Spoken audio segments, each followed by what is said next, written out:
ఇలా ఎర్రటి టమాటాలు గంపలు గంపలుగా పెద్ద పెద్ద ట్రేల నిండా గుట్టలు గుట్టలుగా ఇలా నిగనిగలాడుతూ ఇప్పటి వరకు దేశాన్ని ఊరించాయి. ఎర్రటి రంగుతో కవ్వించాయి. ఇక వీటి పని క్రమంగా అయిపోయేలా ఉంది. ఇప్పుడు దేశంలో నల్ల టమోటాల ట్రెండ్ ప్రారంభమై దేశాన్ని ఊపేస్తోంది. నల్ల టమాటాలకు ఇండియాలో విపరీతమైన డిమాండ్ ఉంది. ఉత్పత్తి చాలా తక్కువ ఉంది. మంచి ధర పలుకుతోంది.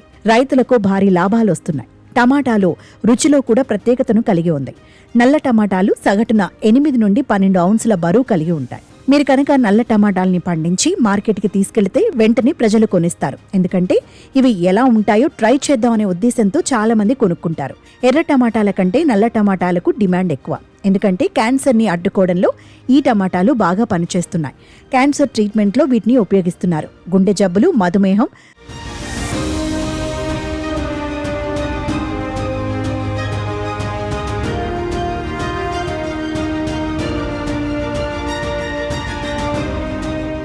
చర్మ వ్యాధులు, అధిక రక్తపోటు మరియు క్యాన్సర్ వంటి ఆరోగ్య సమస్యలు ఉన్నవారికి నల్ల టమాటాలు చాలా ఉపయోగకరంగా ఉంటాయి. ఈ టమాటాలు చాలా వ్యాధుల్ని కూడా తగ్గిస్తున్నాయని పరిశోధనలు తేల్చాయి. ఈ టమాటాలు ఎక్కువ పుల్లగా, తీయగా ఉండవు, ఉప్పగా ఉంటాయి.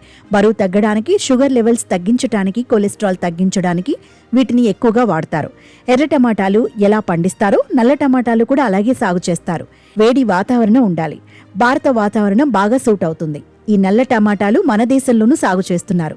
ఎక్కువగా మధ్యప్రదేశ్, హిమాచల్ ప్రదేశ్, బీహార్, జార్ఖండ్, ఉత్తరప్రదేశ్లలో ఈ నల్ల టమాటాలు దొరుకుతాయి. వీటిని ఇండిగో రోజ్ అని పిలుస్తారు. కానీ వీటి పంట చాలా తక్కువగా ఉంటుంది. అందుకే ఇతర రాష్ట్రాల వరకు అమ్మకానికి రావు. ఎర్ర టమాటాల కన్నా ఈ నల్ల టమాటాల్లో పోషకాలు ఎక్కువ. అంతేకాదు ఎక్కువ కాలం పాటు నిల్వ కూడా ఉంటాయి. ఈ నల్ల టమాటాలు తొలిసారిగా ఉక్రెయిన్లోని ఒక ద్వీపకల్పంలో పుట్టాయని చెబుతారు. ఈ నల్ల టమాటాల్లో పొటాషియం అధికంగా ఉంటుంది. కాబట్టి హై బీపీ ఉన్నవారు వీటిని తింటే చాలా మంచిది. ఈ టమాటాలు కొద్దిగా ఆలస్యంగా కాపు కాస్తాయి. ఈ సాగు ఇంగ్లాండ్ నుంచి ప్రారంభమైంది. అక్కడ ఈ టమాటాలను ఇండిగో రోజ్ టమాటా అంటారు. అక్కడ వీటిని సూపర్ ఫుడ్ అంటారు. నల్ల టమాటాల విత్తనాలను జనవరిలో నాటువేయాలి. మార్చి, ఏప్రిల్ టైంలో దిగుబడి వస్తుంది. ఈ పంట సాగుతో ఖర్చులన్నీ తీసేయగా హెక్టార్కి 4 నుంచి 5 లక్షల లాభం వస్తుందని వ్యవసాయ శాస్త్రవేత్తలు చెబుతున్నారు. ప్యాకింగ్, బ్రాండింగ్ ద్వారా లాభం మరింత పెంచుకోవచ్చు అంటున్నారు.